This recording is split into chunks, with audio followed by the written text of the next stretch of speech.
What's up, everybody? I'm back with a new episode of The List. Second list episode of this Wednesday. This is episode 22 of The List. What is The List? The List is a show I came up with, and The List is a show where I discuss any topics I want to discuss on the list. So that's what The List is. Excuse me, voice is got a little bit of sore throat. This episode of The List, I'll be talking about Aron Rex, a.k.a. Damien Sandow, or Aaron Stevens, I believe is his real name. His real name is Aaron Stevens. So I'll be discussing him. I guess he has retired from wrestling. I'm not sure if he'll change his mind and come back and work some indies. I don't know. But according to this story, Aron Rex from Impact Wrestling sounds like he might be calling it quits. And there's a video on YouTube. It says Damien Sandow announces his retirement in an exclusive interview with Title Match Wrestling. They're on YouTube. I'll share the video and I'll put it on my Twitter for anybody that wants to watch it, where he talks. In the video he says, "I don't know if this is it for me because I'm no longer with Impact." How is he no longer with Impact?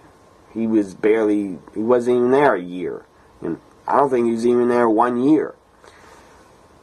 Maybe he had a 6-month contract. I don't know. Maybe Anthem and Jeff Jarrett, they couldn't work out a new deal with Aron Rex to stay around. The guy's super talented. They should have came to an agreement with the guy because it's not good to lose him. But he's gone, I guess. I don't like this. He's gone. He was a grand champion at one point in Impact Wrestling. He was actually the grand champion. I don't remember. I don't know if he's around for Bound for Glory, their last live pay-per-view. I don't know if Aron Rex was on Bound for Glory, but he might have been. But I don't know if he was. I can't remember. So anyways, this past weekend at the WrestleCon event in Orlando, former WWE superstar Damien Sandow, Aaron Stevens, announced that he's done with Impact Wrestling. So the guy's still young enough. I hope he doesn't retire from pro wrestling, because he could work another 3 to 4 to 5 years and still be pretty damn good. So his real name is Aaron Stephen Hadden. The former Damien Sandow was signed to WWE Developmental in 2002, just 2 years after beginning his career. He wrestled with Ohio Valley Wrestling until 2007, when he was released. He worked on the Indies and in Puerto Rico before once again signing with WWE Developmental in 2010. After 2 years wrestling in Florida, Damien Sandow was finally called up to the main roster in 2012, 10 years after signing his first developmental contract. And I remember him after Ohio Valley Wrestling. I actually saw him in FCW, where he was Colonel. I believe he's Colonel Sandow. He had some type of military gimmick. I believe his name was Colonel Damien Sandow. I think that was his gimmick, Colonel something. But the guy looked really young. He had his hair was shorter. He didn't have a beard. Really looked nothing like him when he went to WWE on the main roster. When he was in FCW, the guy looked really young and he had no beard. So anyways, then he was released by WWE in 2016, despite having assumed some popularity after having been with The Miz's comedic sidekick for a period. He competed as Aron Rex briefly in TNA, including debuting a brand new version of his character, which was weird. He had rings on every finger, and he was acting like a Liberace type gimmick, and he had a giant fur coat, white fur coat. I don't even remember the gimmick. I mean, there's a video to play from January 12th. There's actually a video from him as his character. He even had lipstick. It looked like pink lipstick on. So I don't remember much about his character, flamboyant type Liberace character. I don't remember much about it because the guy's barely on TV. Again, I don't know why Impact could not keep him around. They got major issues. Why couldn't they keep him around? Why couldn't they change his gimmick from this Liberace type character with the fur coat? Why couldn't they give him a new gimmick? Why couldn't Jeff Jarrett? Why couldn't Dutch Mantel? Why couldn't Dutch or Jeff come up with something for the guy to do? Because he was a great he was a great add to the Impact Wrestling roster. The guy could have done great things. You could have booked him better. You could have given him better gimmicks. They should have just let him be himself. Aron Rex, when he made his debut in Impact, he cut a great promo talking about his love for wrestling, and he, of course, had to bash WWE, but it was a great promo in his debut. And then after that, they really did nothing with Aron Rex, as they called him. So they really did nothing with him. They gave him the Grand Championship. That was weird and odd. But whatever. I'm going to listen to the interview later. I'm going to listen to the interview and see what formerly Damien Sandow, I'm going to see what he says if he really wants to retire from wrestling. Don't retire, just, I don't know, take a break. Come back in a year, maybe. I don't know. Maybe Damien Sandow could possibly go back to WWE and join NXT. I mean, they need a lot of talent for NXT because you just had 4 guys leave NXT. Nakamura, Revival, and Ty Dillinger all left NXT. So bring Damien Sandow back. Bring him back in a year. Bring him back in the summer for NXT TakeOver Brooklyn. Have Damien Sandow come back and go to NXT and work in NXT. I would make him an NXT champion. Why the hell not? The guy would still be super over if he showed up in WWE. But on the main roster, I think Damien Sandow would be lost again and not used right. And probably not even used. So put him in NXT. I think he could have a good run. But I don't know if WWE wants to bring the guy back ever. But did you see Drew Galloway? A.K.A. Drew McIntyre. He's back and he's in NXT because they didn't want Drew going to other companies in England, I believe, that are rivals to WWE, because WWE's trying to basically take as many talents as they can from basically almost everywhere. They're trying to take all the top talents from England, a lot of them from Japan, at least women like Asuka and another woman they signed. And as you can see, the UK Championship Tournament, they signed a lot of those guys. And I believe WWE wants to start a UK promotion. So I guess they didn't want Drew Galloway being able to work other promotions that WWE wants to take over England. At least that's what they're trying to do, I believe. They're trying to sign as much talent as they can because I don't think they want any competition.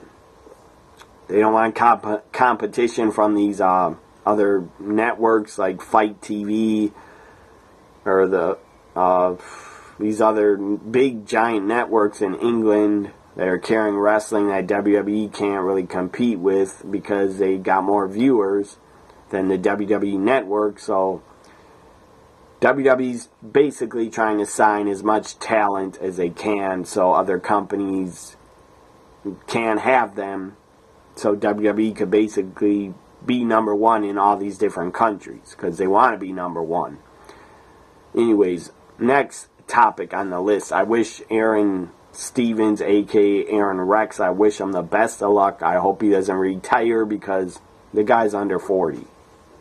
And he could still have 5 good years left. So now to Triple H. Next topic on this list is Triple H's WrestleMania record. Triple H now holds the record for the most losses at WrestleMania.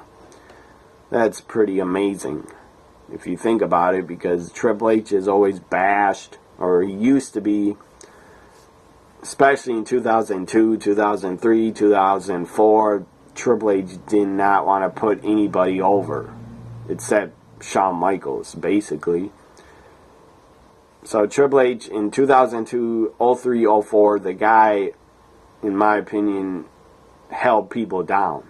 Like RVD, Kane, Booker T, guys like that, Goldberg. He didn't want to lose to Goldberg at SummerSlam. That was stupid. But he did lose to Goldberg, but he should have lost him earlier. But Triple H had the reputation, I would say, 12, 13, 14 years ago. He had the bad reputation of not putting over talents and burying them because he's married to the boss's daughter. That didn't help his reputation, in my opinion. Triple H, WWE COO, is one of the most decorated professional wrestlers of all time with 14 world title reigns. The DX co-founder, and he's had legendary feuds with Stone Cold, The Rock, The Undertaker, Mick Foley, Shawn Michaels, Daniel Bryan, Seth Rollins, and countless others. Even Brock Lesnar. They had a WrestleMania match. But for all its accomplishments, the game made history on Sunday's WrestleMania 33. But it had nothing to do with bragging, because he lost to Seth Rollins. So now Triple H holds a record for the most losses at WrestleMania. At 12. He has 12 losses. So that streak, I don't think that streak will ever be broken. 12 losses at WrestleMania? That's a lot of damn losses. So let's go over some of them. WrestleMania 12. Triple H was squashed and destroyed like under 5 minutes by the Ultimate Warrior. Ultimate Warrior made his return, destroyed Triple H. Anyways, this was before Triple H was looked at as a game. He was Hunter Hearst Helmsley. And this was way before he was called Triple H also. In 96, he was not called Triple H. And this was when he lost to Ultimate Warrior, WrestleMania 12. That was way before China got with him as his bodyguard. He didn't get China as a bodyguard until 1997. So WrestleMania 13. Still wrestling as Hunter Hearst Helmsley. Triple H defeated Goldust. I believe Goldust doesn't have a WrestleMania victory. That's pretty sad, because Goldust is a great talent. And Goldust, Dustin Rhodes, Goldust, whatever you want to call him, the guy is a Hall of Famer in my opinion. WrestleMania 14. Triple H defeated European Champion Owen Hart. So then, at WrestleMania 15, Triple H lost to Kane by DQ. WrestleMania 2000. Triple H in WrestleMania 16. That's what WrestleMania 2001. WrestleMania 2000 was 16. Triple H defeated The Rock, Mick Foley, Big Show in a fatal 4-way. WrestleMania 17, Triple H lost to The Undertaker, and The Undertaker extended his winning streak. WrestleMania 18, Triple H defeated Jericho to win the Undisputed Championship. 2003, WrestleMania 19, Triple H defeated Booker T for the World Heavyweight Championship. This is what I think of that decision. It was the wrong decision. That's all I'm going to say about it. I'm not going to rant and rave and get pissed because it was a long time ago. Triple H, WrestleMania 20. Triple H lost and did the right thing and lost the World Heavyweight Championship in a triple threat to Shawn Michaels and Chris Benoit. Chris Benoit made Triple H tap out. WrestleMania 21, Triple H once again lost the World Heavyweight Championship to Batista, former Evolution member, and that was a great storyline. That build-up where Batista turned on Triple H, that was great. I popped when Batista turned on him, powerbombed him through a table and broke a SmackDown contract and signed a contract to go up against Triple H for the Raw World Heavyweight Championship. WrestleMania 22, John Cena defeated Triple H, and I believe Triple H also tapped out to Cena in the STFU. Or STF, it's called now. Back then, it's called the STFU. WrestleMania 24, Randy Orton defeated Triple H and John Cena in a triple threat. WrestleMania 25, Triple H defeated Randy Orton. And that was the main event of WrestleMania 25. We had a great build-up. Great build-up. Triple H went to Orton's house, attacked Randy Orton in his house, threw him through the front window. But WrestleMania 25, that main event, Triple H Orton, the crowd was dead. The crowd was blown up, probably because of Undertaker Shawn Michaels. The crowd was very dead for their match. The match was okay, but it was sad that the crowd was dead for it, because they had a great build-up. WrestleMania 26, Triple H defeated Sheamus. WrestleMania 27, The Undertaker defeated Triple H. WrestleMania 28, The Undertaker again defeated Triple H in a Hell in a Cell match. WrestleMania 29, Triple H defeated Brock Lesnar. So I don't even remember that match. I thought Brock defeated Triple H. Anyways, WrestleMania 30, Triple H was defeated by Daniel Bryan. That was awesome, in a pretty damn good match. WrestleMania 31, this was bad. WrestleMania 31. I say this is bad because it's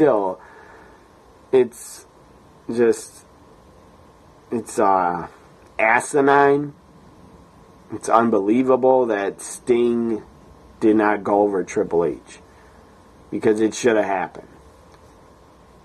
It's mind-boggling to me that Triple H and Vince and Triple H, whoever else, thought it was a good idea to have Triple H get put over Sting. It was probably Vince's call to put the final nail in WCW's coffin by defeating the franchise of WCW Sting. That's the only guess I can think of, is Vince wanted to bury Sting in WCW once and for all. That was bad. Triple H going over Sting. That still makes me angry to this day. WrestleMania 32, Triple H was defeated by Roman Reigns for the WWE Championship. I didn't like that decision. I thought Triple H should have went over.